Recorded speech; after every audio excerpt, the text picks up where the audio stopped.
to talk about section 1.6. It's dealing with order and the absolute value. Some of the things we've talked about before. We've already talked about a number line a little bit. We talked about how 0 separates the positive and the negative numbers. But on a number line, that 0 is referred to as the origin. So the 0 is the origin.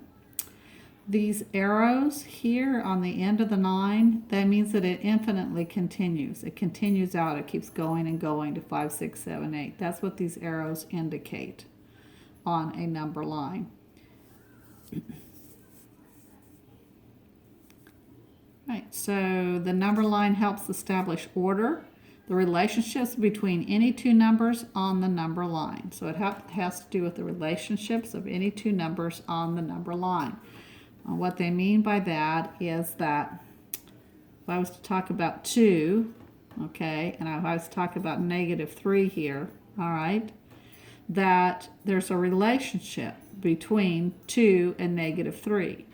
2 is greater than -3, or you could say -3 is less than 2. So those are the three possible relationships. Again, the first one could represent less than. All right, so we have three possible relationships. We can have less than. So if I'm looking at this number line, I have A and B. Okay, well, A is at the -1, B is at the +1. So I could say that point A and point B, point A is less than B because it's to the left. Anything to the left of B will always be less than B. If I was to graph A on point 1 and B on point 1, then I would say A equals B. So that's the second relationship. And the third relationship can be a greater than. For example, in this case here, again, we have the points on 1 and -1. I could say that A is greater than B. All right, so I can say A is greater than B in this particular situation. In this particular situation, A was less than B. So there's three different relationships possible. Remember that anything to the right of B would be greater. Anything to the left of A would be less than. Let's look at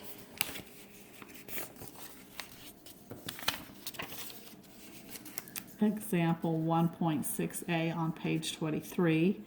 They give you 2 or 3 different graphs here. All right. And on the 3 different graphs, we have a -4 and a 3. They've graphed with a point on the -4 and 3. So in this case, I could say 3, because it's to the right of -4, I could say 3 is greater than -4. Or I could say -4 is less than 3. So there's 2 different ways that I could represent these 2 points and the relationship. If I look at the second graph, I have a point at -5 and a point at -4. Since -4 is the farthest one to the right, I could say -4 is greater than -5, or I could say -5 is less than a -4. Now think about that. Would you rather owe $5 or $4?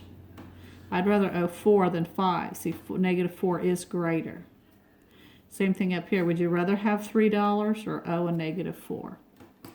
Think of it in that way. Let's look at the C graph. You have it on -1 and 0. Okay, anything to the left of 0 is going to be less than 0. So I could say -1 is less than 0. Or I could say that 0 is greater than a -1. So those are some of the relationships when you're working with graphs and you're comparing each pair of numbers. Okay?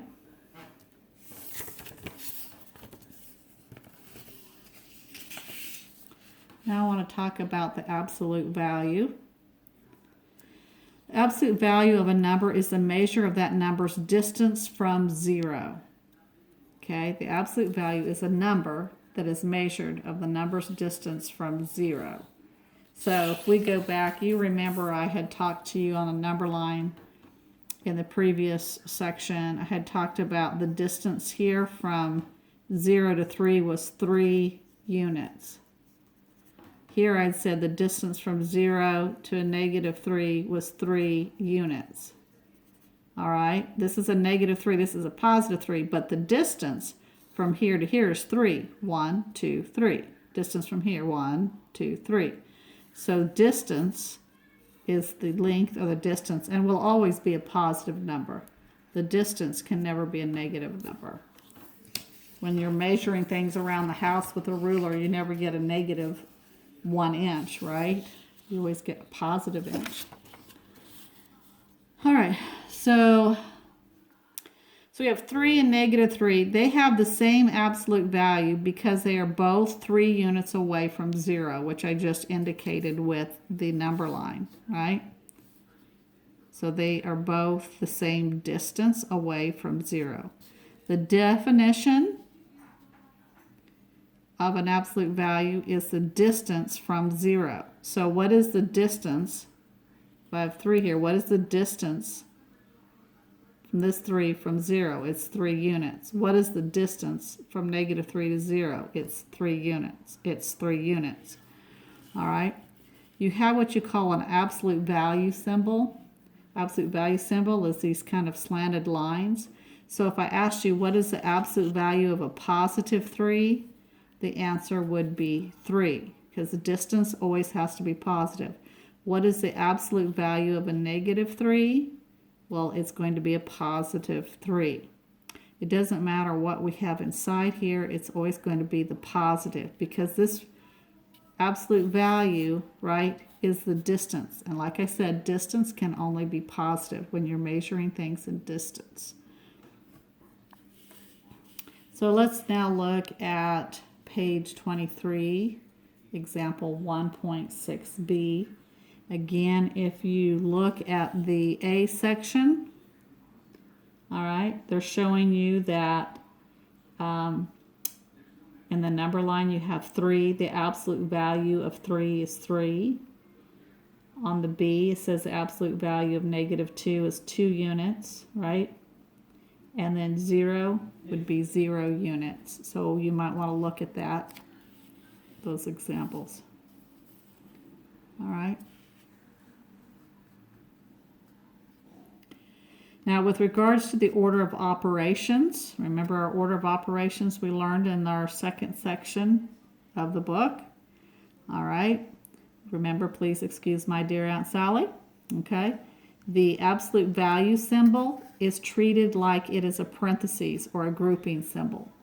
So if you were solving and you come across an absolute value symbol, you're going to treat it like a grouping symbol. So you would take care of anything inside the absolute value symbol first. Let's look at another example.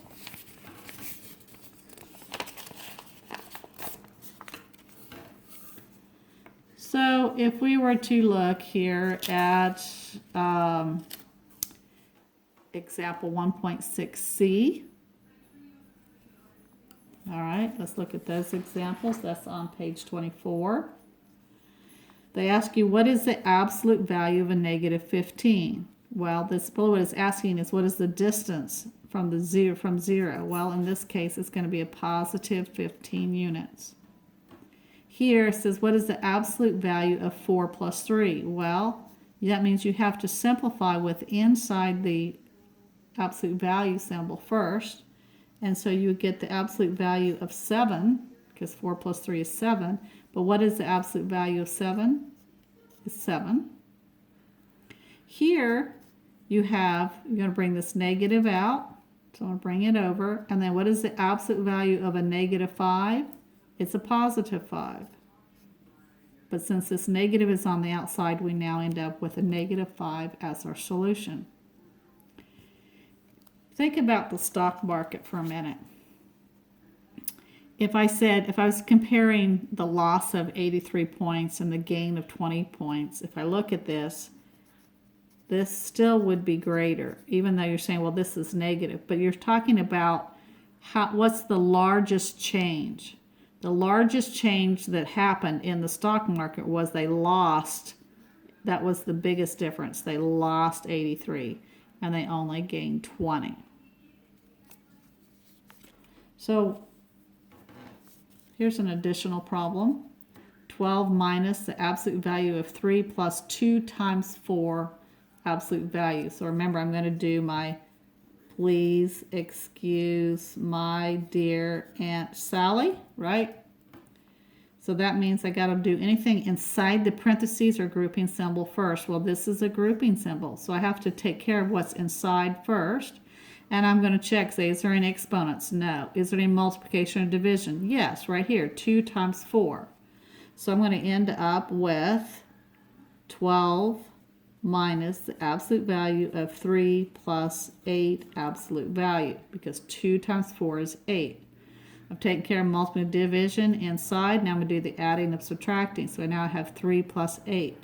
So I'm going to end up with 12 minus, and then 8 plus 3 is 11. And now I'm going to take care of my absolute value symbol. What is the absolute value of 11? It's positive 11. And then we work 12 minus 11 is 1. This would be your final answer. So remember, in the order of operations, you're going to treat these absolute value symbols as a parentheses or a grouping symbol.